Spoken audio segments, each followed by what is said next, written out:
SCO से भारत ने त्रिशक्ति का एक नया दम दिखाया है। तो सिर्फ पाकिस्तान ही नहीं बल्कि अमेरिका भी अब सहम गया, डर गया, छटपटाने लगा है। 50 घंटे की खामोशी की चादर ओढ़कर तियानजिन की तस्वीरें देख रहे ट्रंप ने अपनी चुप्पी तोड़ दी। ट्रंप ने टैरिफ पर सफाई तक पेश कर दी। वो भारत से व्यापार में घाटे और इंपोर्ट एक्सपोर्ट के असंतुलन को जरिया बनाकर बैकडोर डिप्लोमेसी अब शुरू करने का संदेश अब दिखाई देते नजर आ रहे हैं। देखिए आप।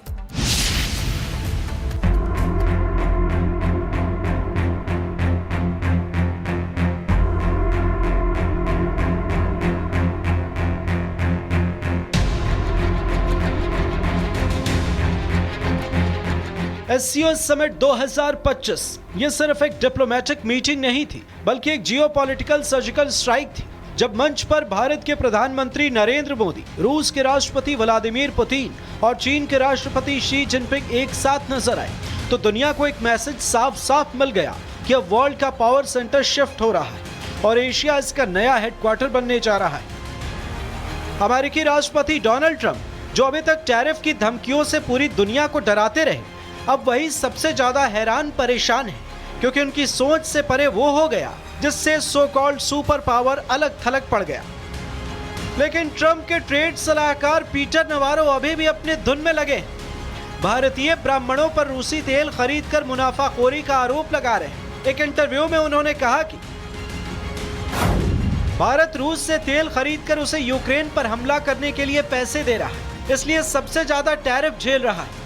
इससे रूस और अमेरिका को नुकसान नहीं हो रहा है बल्कि आम भारतीयों को हो रहा है।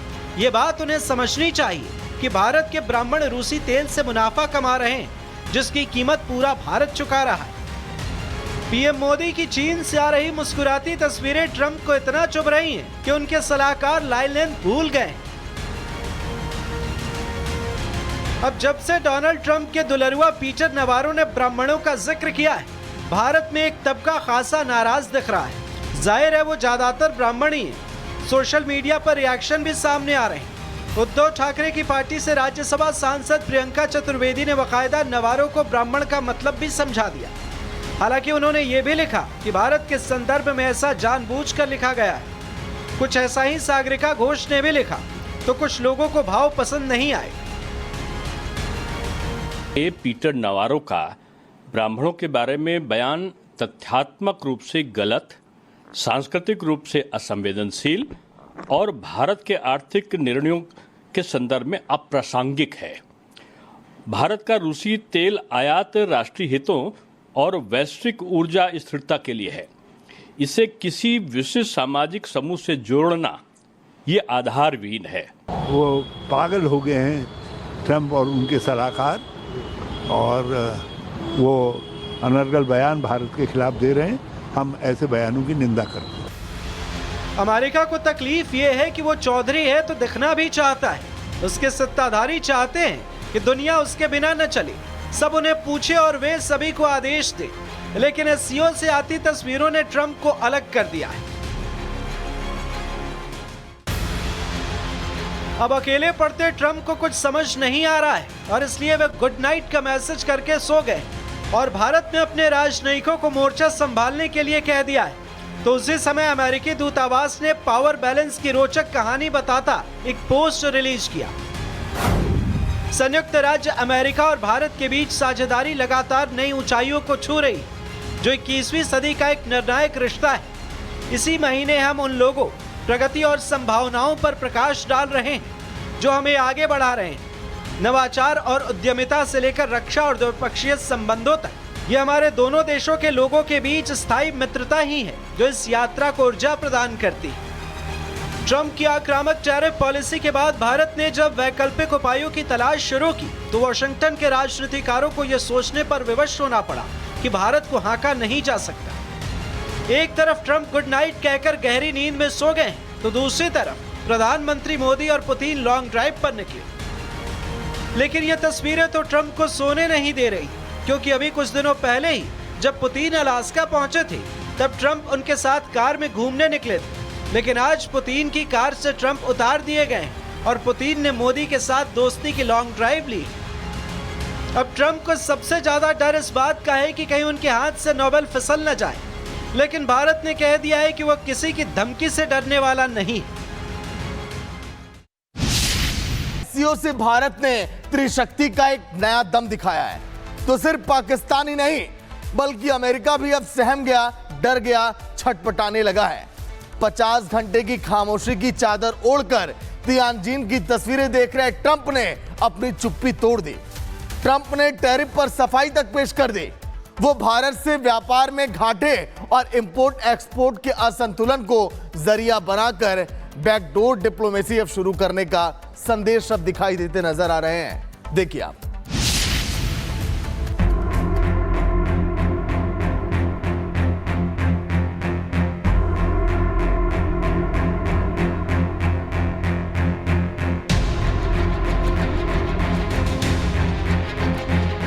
एससीओ समिट 2025 ये सिर्फ एक डिप्लोमेटिक मीटिंग नहीं थी, बल्कि एक जियोपॉलिटिकल सर्जिकल स्ट्राइक थी। जब मंच पर भारत के प्रधानमंत्री नरेंद्र मोदी, रूस के राष्ट्रपति व्लादिमीर पुतिन और चीन के राष्ट्रपति शी जिनपिंग एक साथ नजर आए, तो दुनिया को एक मैसेज साफ साफ मिल गया कि अब वर्ल्ड का पावर सेंटर शिफ्ट हो रहा है और एशिया इसका नया हेडक्वार्टर बनने जा रहा है। अमेरिकी राष्ट्रपति डोनाल्ड ट्रंप, जो अभी तक टैरिफ की धमकियों से पूरी दुनिया को डराते रहे, अब वही सबसे ज्यादा हैरान परेशान है, क्योंकि उनकी सोच से परे वो हो गया जिससे सो कॉल्ड सुपर पावर अलग थलग पड़ गया। लेकिन ट्रंप के ट्रेड सलाहकार पीटर नवारो अभी भी अपने धुन में लगे। भारतीय ब्राह्मणों पर रूसी तेल खरीदकर मुनाफाखोरी का आरोप लगा रहे हैं। एक इंटरव्यू में उन्होंने कहा कि भारत रूस से तेल खरीदकर उसे यूक्रेन पर हमला करने के लिए पैसे दे रहा है, इसलिए सबसे ज्यादा टैरिफ झेल रहा है। इससे रूस और अमेरिका को नुकसान नहीं हो रहा है, बल्कि आम भारतीयों को हो रहा है। ये बात उन्हें समझनी चाहिए कि भारत के ब्राह्मण रूसी तेल से मुनाफा कमा रहे हैं, जिसकी कीमत पूरा भारत चुका रहा है। पीएम मोदी की चीन से आ रही मुस्कुराती तस्वीरें ट्रंप को इतना चुभ रही हैं कि उनके सलाहकार लाइन लेंथ भूल गए। अब जब से डोनाल्ड ट्रंप के दुलरुआ पीटर नवारो ने ब्राह्मणों का जिक्र किया है, भारत में एक तबका खासा नाराज दिख रहा है। जाहिर है वो ज्यादातर ब्राह्मण ही हैं। सोशल मीडिया पर रिएक्शन भी सामने आ रहे हैं। उद्धव ठाकरे की पार्टी से राज्यसभा सांसद प्रियंका चतुर्वेदी ने बकायदा नवारो को ब्राह्मण का मतलब भी समझा दिया। हालांकि उन्होंने ये भी लिखा कि भारत के संदर्भ में ऐसा जानबूझकर लिखा गया है। कुछ ऐसा ही सागरिका घोष ने भी लिखा, तो कुछ लोगों को भाव पसंद नहीं आए। पीटर नवारो का ब्राह्मणों के बारे में बयान तथ्यात्मक रूप से गलत, सांस्कृतिक रूप से असंवेदनशील और भारत के आर्थिक निर्णयों के संदर्भ में अप्रासंगिक है। भारत का रूसी तेल आयात राष्ट्रीय हितों और वैश्विक ऊर्जा स्थिरता के लिए है।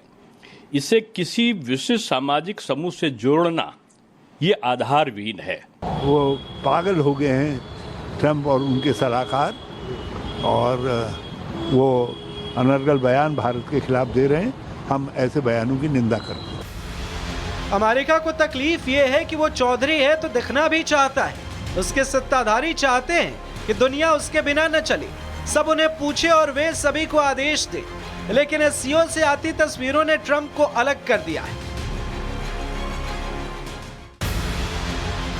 अब अकेले पड़ते ट्रंप को कुछ समझ नहीं आ रहा है और इसलिए वे गुड नाइट का मैसेज करके सो गए और भारत में अपने राजनयिकों को मोर्चा संभालने के लिए कह दिया है। तो उसी समय अमेरिकी दूतावास ने पावर बैलेंस की रोचक कहानी बताता एक पोस्ट रिलीज किया।